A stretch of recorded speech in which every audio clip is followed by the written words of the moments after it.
I have never met anybody who became incredibly successful in any area of their life until they had suffered and sweated and sacrificed and kept their focus and fought through tears and trials and tests. And if you have a dream and you commit to it, it will come to pass.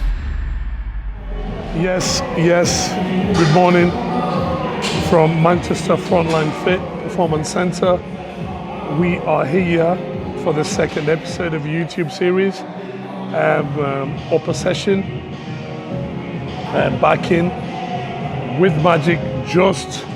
It was going to be a late one, but we just managed to get it in. Obviously grateful for Magic. He's been going through a rough time. Obviously been ill in hospital for 12 days, if not more, which really is a thinking point that for every day we are awake, and you go beating heart, you go lungs full of air. It's always worth being very grateful and not taking it for granted, because episodes like what Magic has gone through, it reminds you none of us are invincible, and we are all dispensable, if anything. So whatever periods you're going through, it's just good to keep cool. If you're having a great time and things are going great, just be grateful. And even if you're going through tough times, still be grateful, because everything passes in the end. And an attitude of gratitude will always serve you either side. So if things are going great, an attitude of gratitude means that you will get to have more given to you because you're grateful for the little that you have. And if you're going through a rough patch, an attitude of gratitude will give you a more positive outlook on life and keep you very optimistic on what the future holds. So without me rambling any further, grateful to be here today, to have the opportunity to do what I do, to have an opportunity to have a platform on Trained by JP on Instagram, and to be of service. And that is why we're here today, just to try and help you guys who want to build muscle, guys who have questions that maybe are not answered. Let's just brainstorm together and see how I can help. So it's always very valuable that you ask questions underneath. Suggest what you want to see in upcoming series, and we will always listen to that, because I am not here to serve myself, but I'm here to help through this content. Getting nothing from it, because I'm not in the online space, as you say, but this is just something I enjoy doing. I have been helped massively by others.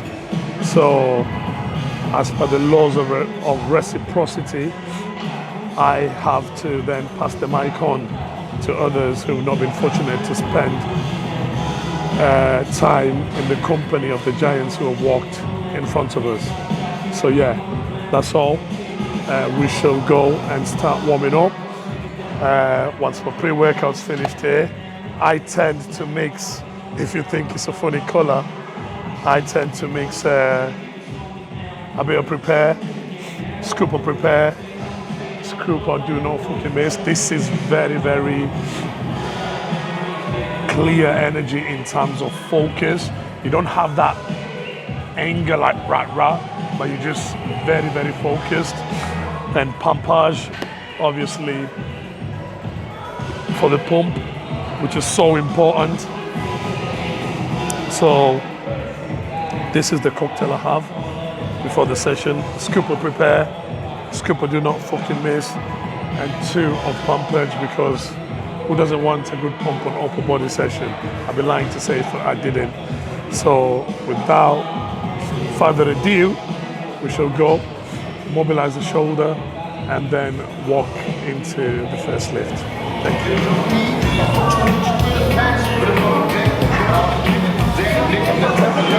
you.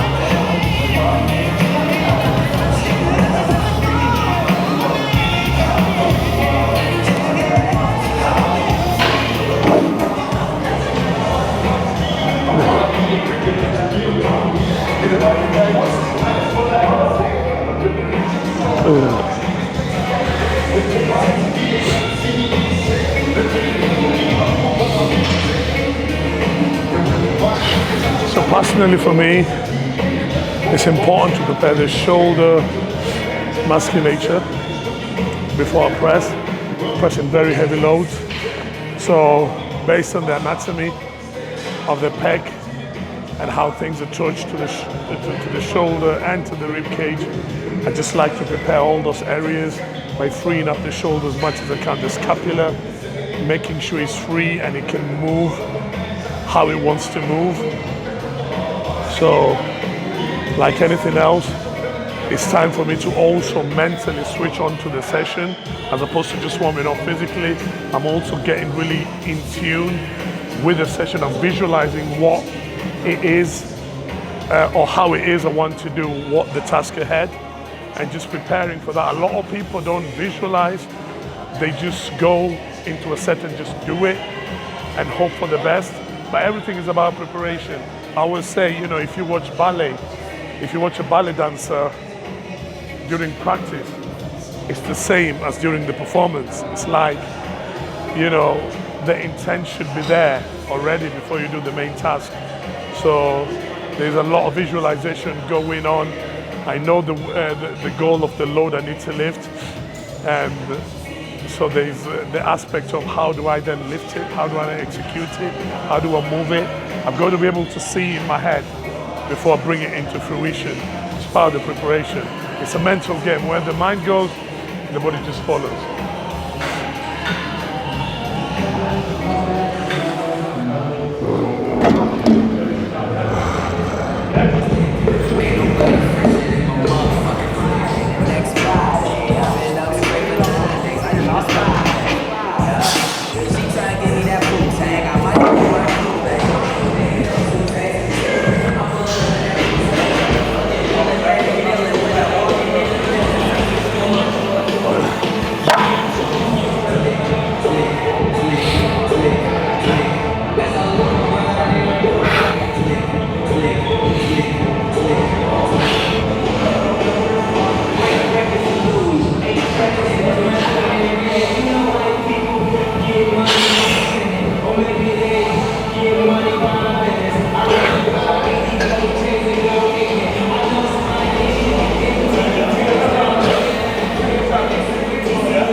Jogging bottoms on. Yeah. Showing you the tradition. The jogging bottoms on. The work pants. The Under Armour Classic.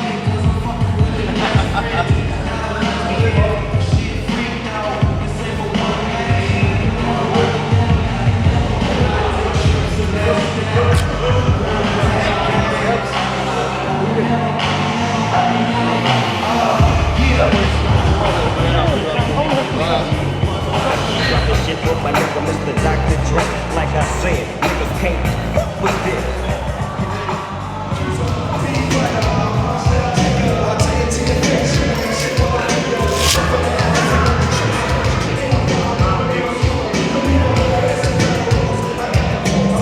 Okay. Come on. Okay. Yeah, let's go. Come on.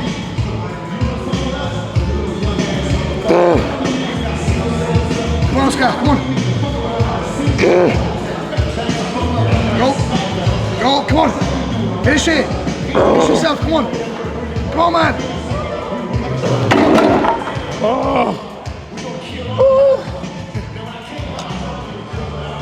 Oh, fucking hell.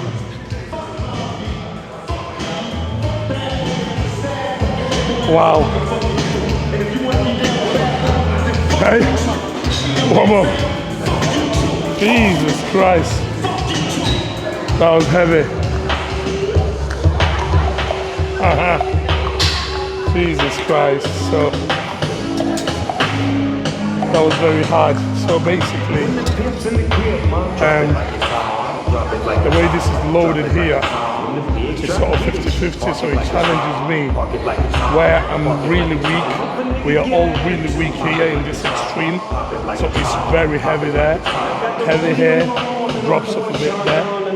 So for myself, this is the piece that I want to keep in the off season, because then we get a lot of value from loading muscles in full length, and that's where this will load me. So that being said, hopefully then we should get a lot of stimulus from that perspective.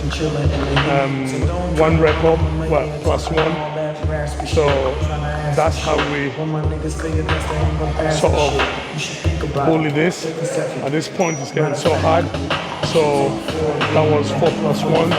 So next week the goal will be to get 5 reps. Other than that, you're never ever going to get strong on these movements. So you just got to be pulling 1 rep at a time. Get +1 here, then make it a full rep, then a +1, make it a full rep, and so forth. Yeah, very solid. One of the best pieces here. For prime pressing.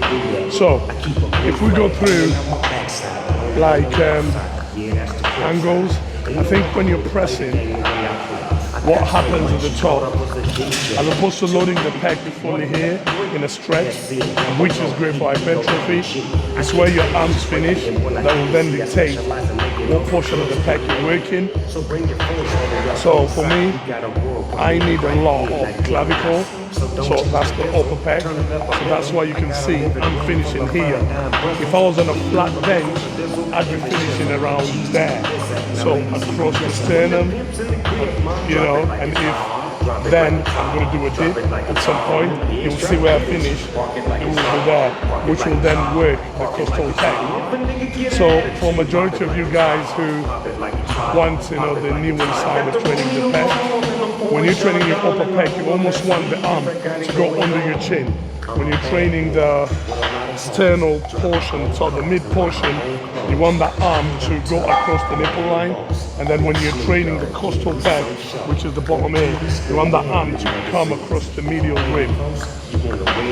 For those who are looking at new ones. Now, if you've got no muscle at all, this information will not apply to you. Just go in, grab a heavy weight, and move it for as many reps as possible. And then worry about the new ones later. And you're right to worry about the small detail. You know, other people would probably argue about that. But personally, I think through the worrying about the new ones is where majority of the people are getting lost in their journeys, because then they're just not making any progress with their physique. So as you've seen me there, I've loaded this very heavy, get a spotter with me, take it through a full range up and down, and then the rest is detailed, because no one really knows what's happening inside. Do we? Who can say for sure they know what's going on when you're pressing? We don't.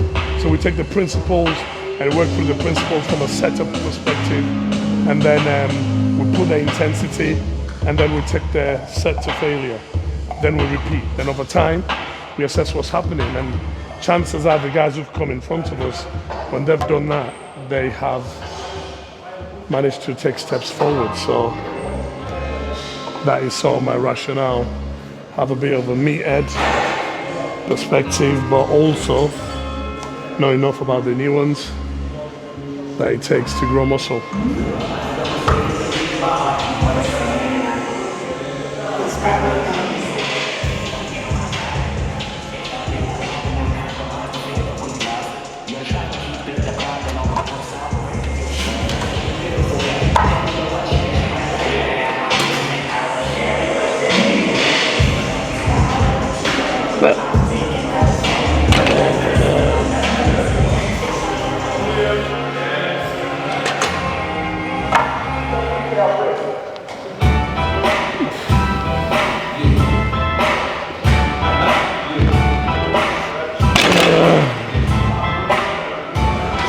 So basically on this prime piece, obviously I spoke about loading.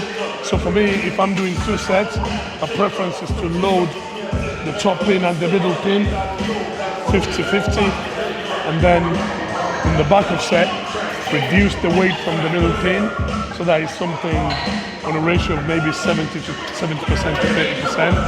That way, what it does is it drops off a lot.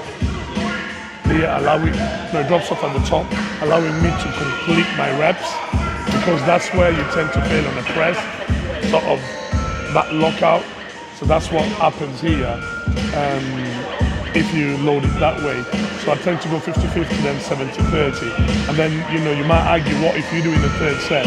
Then I just try and load the top pin by itself, because then it matches the way your peg is fatiguing, if you like. So that's worth noting in these prime pieces. Very versatile pieces of kit. But once again, it is what you do with it.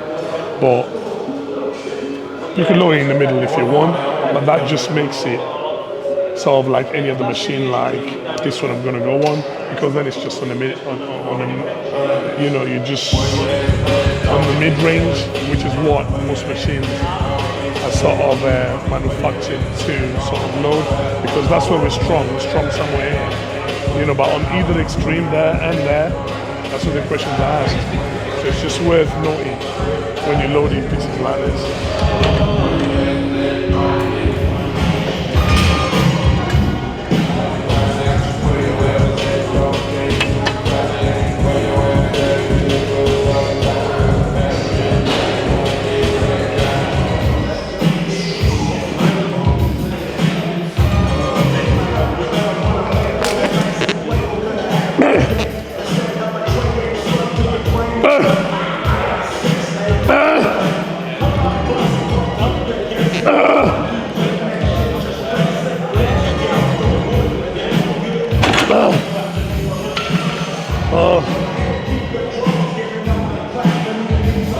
Shoulder press there.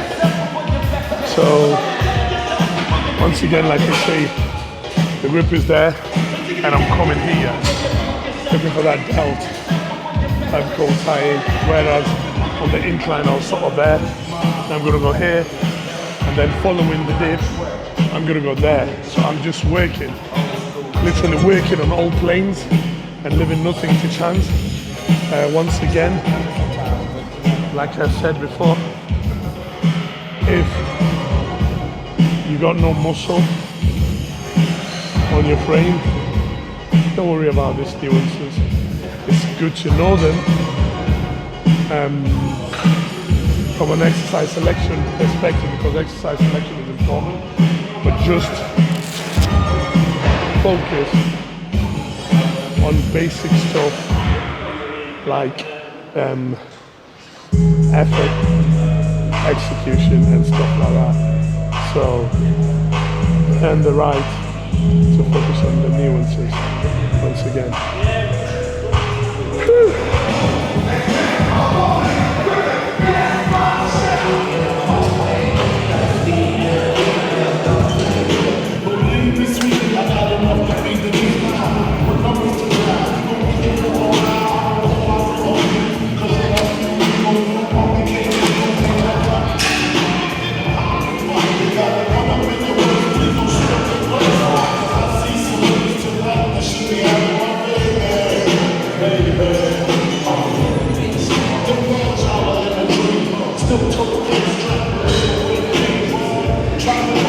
Just that in itself is a fucking workout.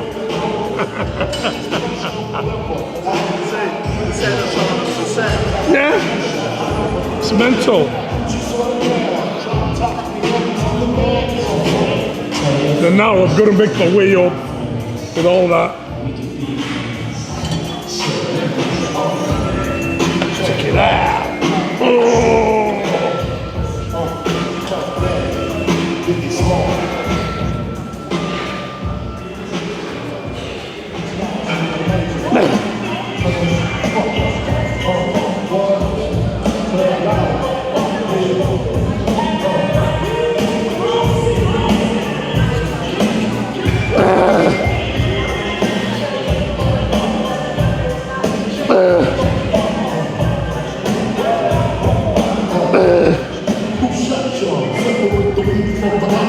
No.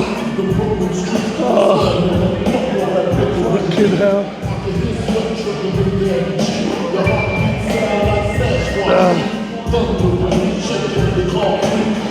So weighted dips.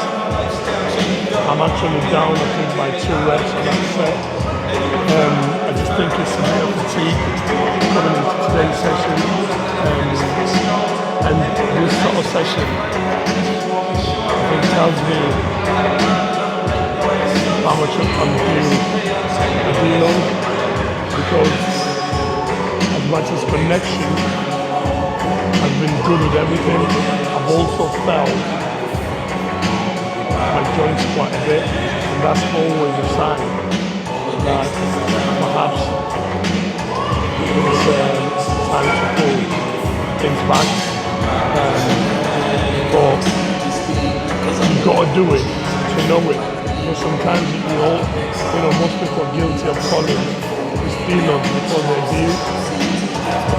But when you've had a good run, like I've had a good run now, about maybe 12 weeks, it's like you tend to leave a deload every sort of 4 weeks. And I used to think that is maybe being a bit too soft. But if you're training at a high intensity, then right, those blocks become shorter, and then you need rest to invigorate to be able to then push again. But other than that, what you then run into is niggles, injuries, and all that, or your execution just really goes to shit. So personally, I think after this session, just considering next week doing a reload before I push again. But it's important to also stress that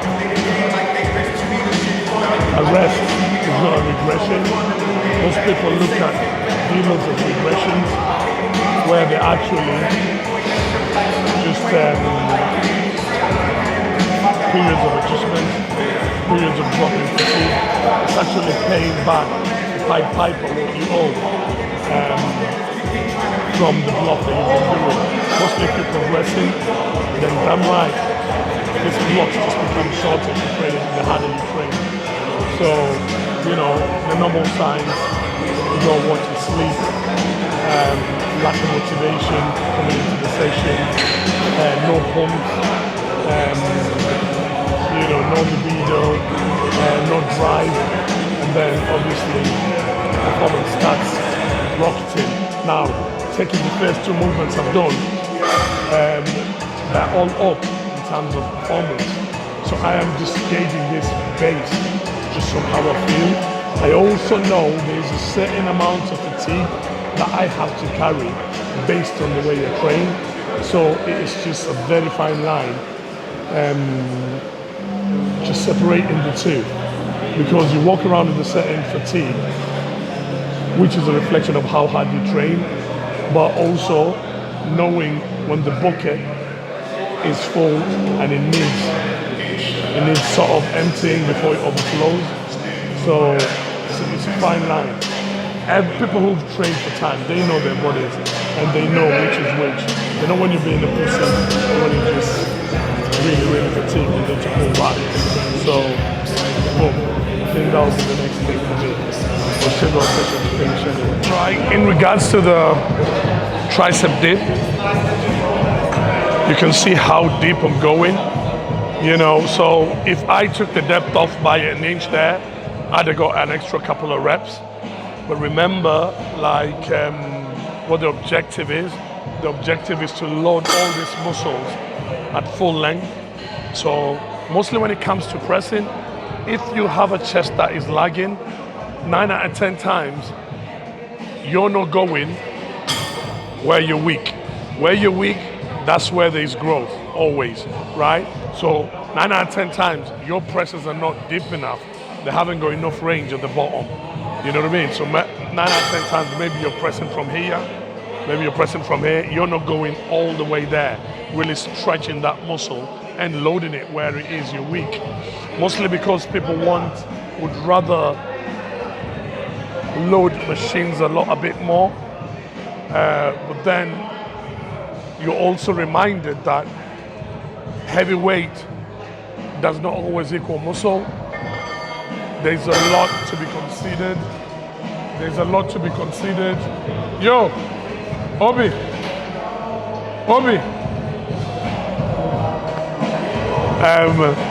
There's a lot to be considered when training is, making sure you're taking full ranges of motion, making sure you're taking eccentrics, and all those are principles. So if your chest is lagging, first thing you go and analyze how deep it is you're pressing.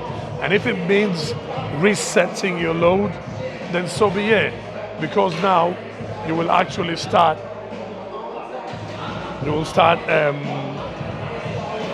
causing stimulus to the muscles that are working. So it's always worth constantly checking what your form is and then improving that. Execution, intensity, effort are all a receding horizon. The better you get, the more exhaustive you. So you're never there either way. So then the regression of weights is not actually a regression, it's a progression in a way, So heavy weight doesn't equal more muscle, because other than that, we'd have power lifters who would just transition into the Olympia. But it's like, no, we're building a body, and with that, we're required to abide by certain principles when doing the work that we're doing. So it's just something to consider. Watch all my 3 presses there, my prime press, my shoulder press, and my tricep dip. All are very, very deep. And if you look, most of them, I might have a little block, but I'm taking the first rep myself, something that Jordan was very, very adamant on when we trained together in 2019. If you can't lift it yourself, you've got no business lifting that weight if it has to be taken off for you. So working on that initial rep, taking it off, even with a bit of a block, just to give you a bit, is something that I firmly believe in, because it means you're picking that initial rep from a dead stop, which then requires so much force, which then hopefully transitions to a bit of hypertrophy. So all just little points worth considering. Once again, take this information, apply your own spin to it, try it out, see what works, do that. What doesn't work, just stick it in the bin.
Wow. Jesus. So that set is what we call a cast set. I learned this set when I was up at N1 in Colorado from Kasim. So basically, if you have a prime piece, you start with a fully shortened setting, so it's setting 2, because that's very easy. Here, you take it, you hold it for 2 seconds, you do 6 reps like that. Then straight away after 6 reps, you switch to the setting 3, which is heavy here. So it's the opposite of setting 2. So it allows you to really come in because it drops off here and finish the rep. You do another 6 reps. Then you go back to setting 2. So what that means is you're not dropping any weight. So it is an intensifier of some sort, like a cluster set, the family of cluster sets. So the weight stays the same and you're just going between different different resistance profiles. So try that on a pec deck or on a leg extension. Absolutely tasty. Even on a bicep curl, if you've got like a prime bicep curl, absolutely tasty. And the job's done there. So also from an execution standpoint here, you see everything that's happening is just happening in my rib cage. So I really believe in controlling my rib cage in terms of how I breathe. So when I'm coming to the eccentric, I tend to pull the air in through my nose, which sets my chest to the highest point it is, and then I exhale there. But when I exhale, the body English here doesn't change. I don't sort of protract my shoulders. I want to keep the chest nice and proud through the whole movement and driving my arm, my bicep, as closer to the midsection or the midline as possible. So everything is just to come here, really squeeze all the way back, no stopping there, come here, hold the air, because the goal here is to fill the pec with as much blood as possible and get a sort of mechanical failure, which we have achieved. In terms of the settings here, personally, I don't have the handle all the way back just because I don't want to take my shoulder out of the position all that way, then it's just like a bit of delt. So I'd rather really drop my elbows back, which then stretches my pec as a result, and then come in and squeeze the bicep. So it comes bicep out there, then bicep in and across.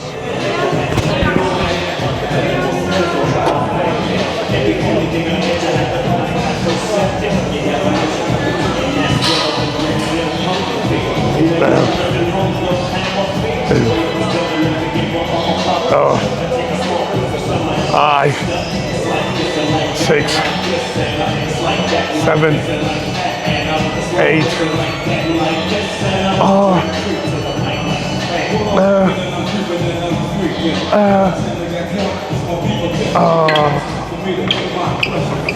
So I like this machine a lot because of that.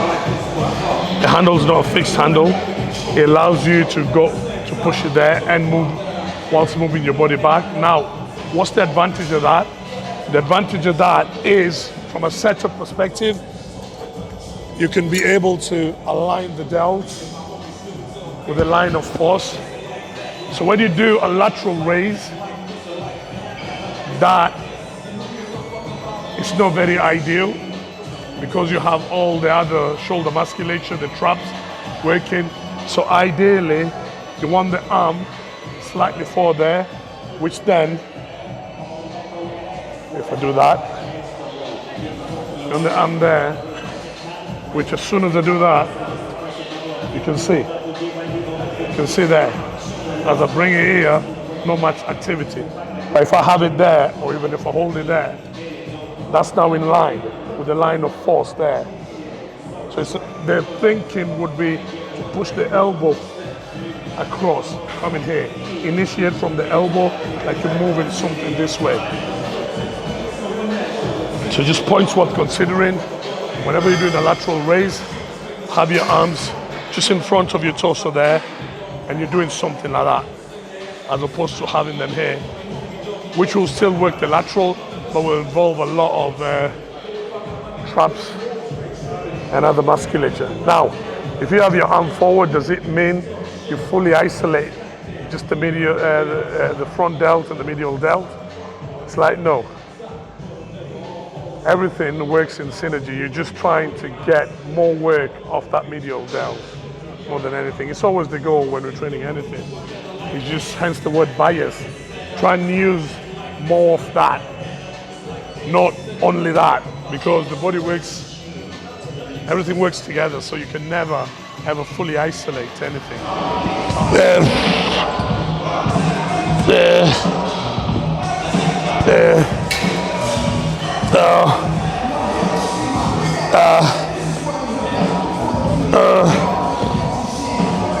There. Hey.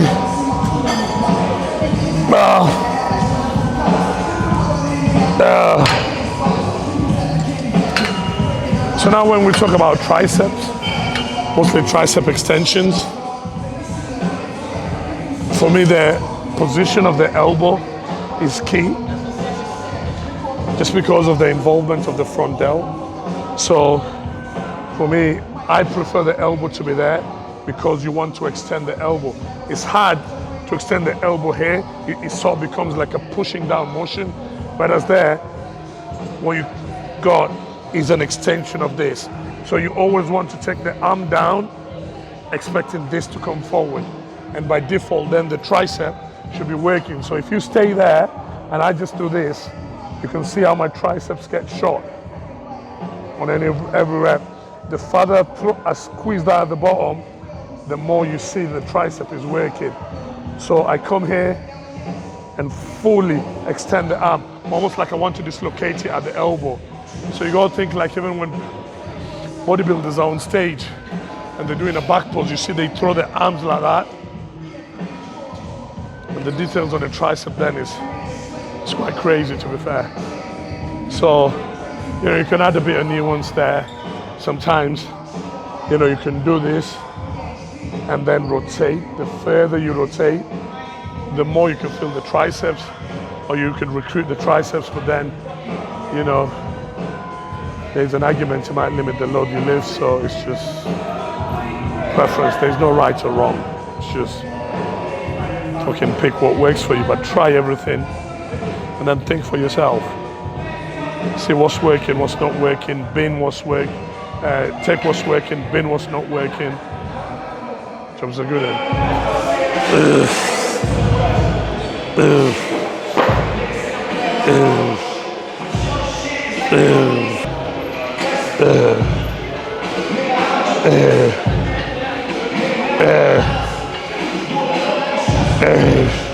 So if you see what I'm doing, it's like I'm trying to pull the rope apart. It's like I'm trying to tear the rope. More than pull the rope down, I'm trying to tear the rope. Hence why a longer rope is much better than a shorter rope, because it allows you to be able to go through the whole movement of coming from here, flex elbow to a fully extended elbow, you know. So these are better with a long rope. If you don't have a long rope, get two short ropes and combine them from the carabiner at the top, and then it makes something like this, and then you can be able to get that nice squeeze at the back end.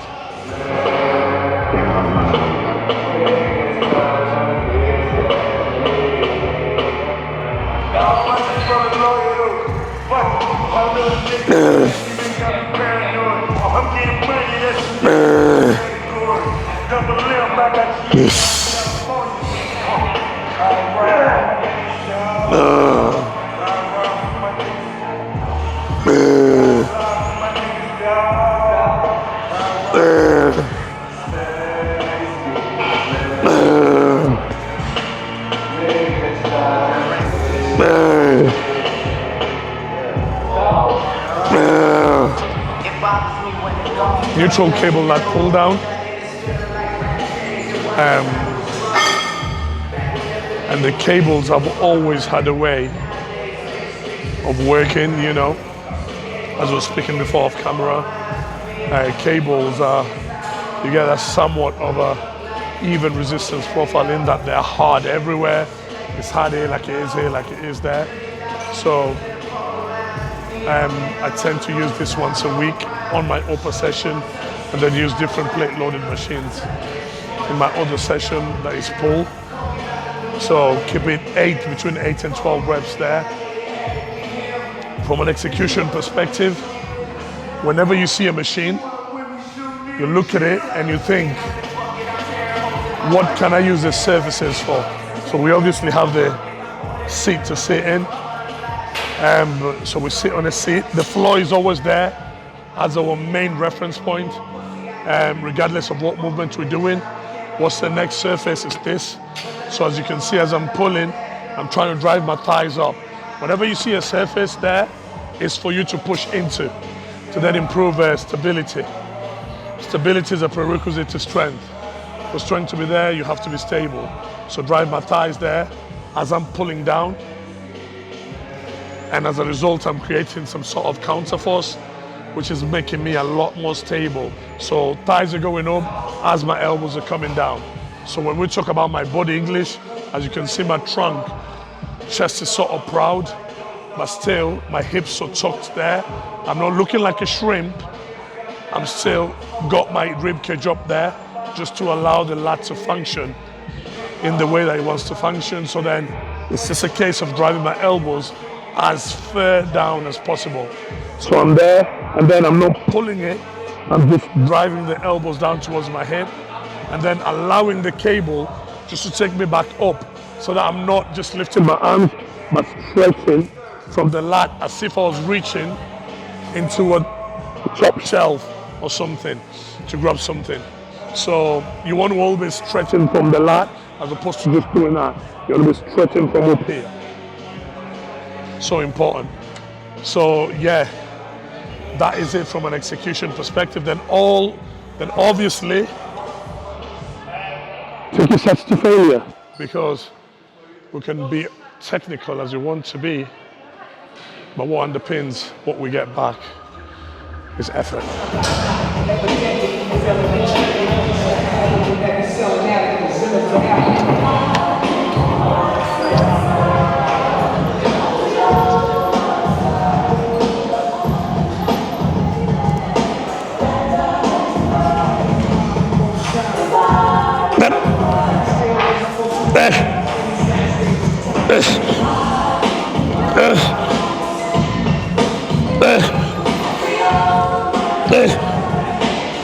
Chest T-bar rows. I favor chest supported pieces of kit to train the upper back, just because of the stability aspect of it. You know, you have a surface where you can drive your chest in to be able to elicit output on your upper back. So on there, the Atlantis piece is very versatile in that you have like a foot pad, which then prompts you to drive your feet in. You have a chest pad, so you're driving your feet and your chest this way, whilst pulling your elbows back in tandem. So simple. Once you set up right, you set the seat right to where you're comfortable. Just getting in and really pulling as much as you can. Now, if you notice, my range of motion is reaching all the way down there. So I love using this because it allows me to access that sort of protracted state where my back is fully, it's loaded at full length. So it means I have to take a hit on the weight as compared to the prime row that I do, where I'm quite stronger.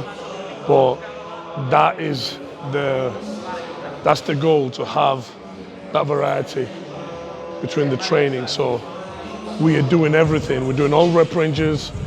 We're doing attacking all ranges of motion. So it's like we're not in any camp. You're just trying to do as much as you can and to cover all bases, so that then you can get good return on investment. What do we have now? We have a horizontal row, just to finish it, tie it all together, and then it'll be a good day.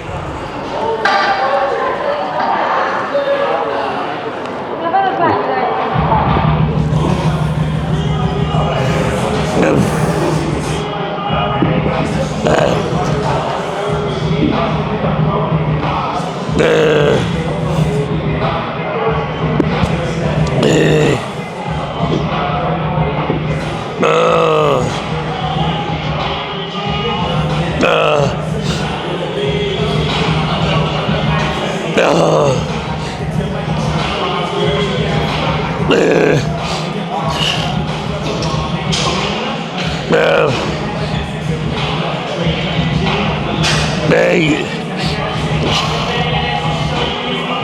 9, I love this machine. The setting, how it feels, so smooth. When we work in the lat in a horizontal plane, once again, what you want to keep tabs of is what is happening on the elbow and the shoulder is what is most important. So as you see, you look at my set, I'm not just pulling it there. I'm really driving my elbows to then reflect what part of the lat that I want to work. And my lat fibers in the lumbar lat, which is the mid lat, they just go around and tie into my spine. So that's why I'm driving my elbows here. I'm not really fully extending my chest because then that will result into scapular retraction and recruit my upper back, which is not the goal.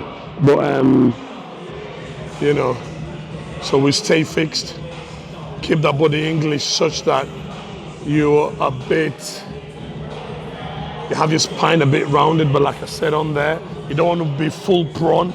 You want that bit of extension, but really just hips tucked in, so that you've got that,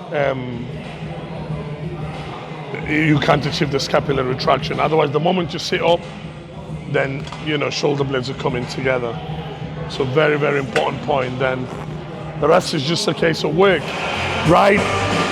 Good people. So that was the upper session wrapped up.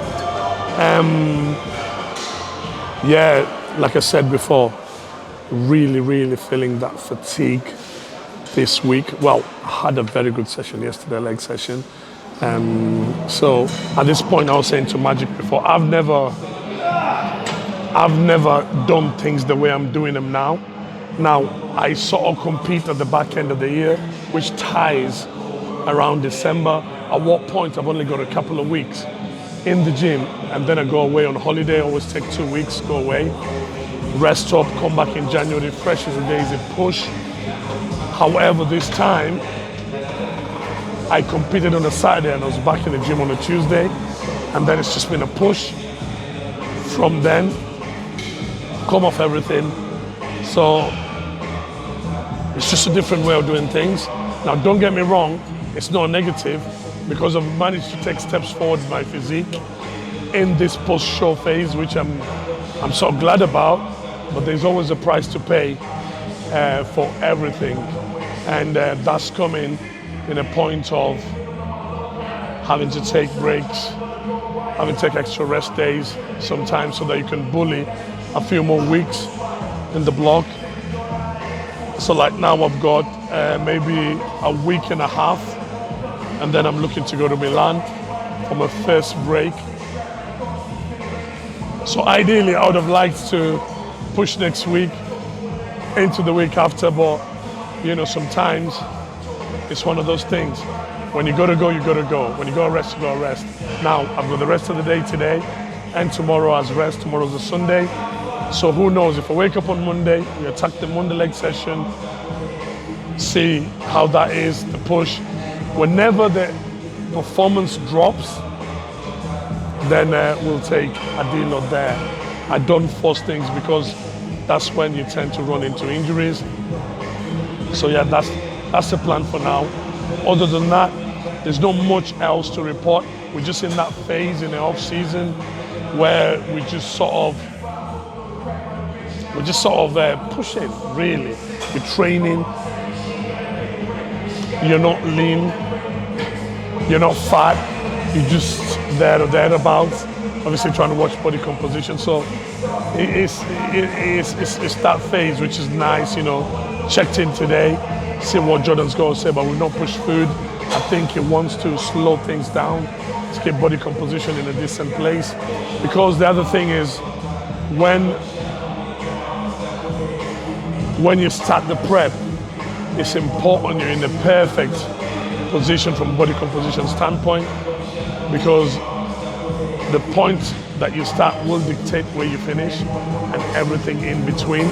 So if you take the amount of cardio you gotta do, if you start at a decent point, then you don't have to do much cardio, which then means all the energy can be reserved for training.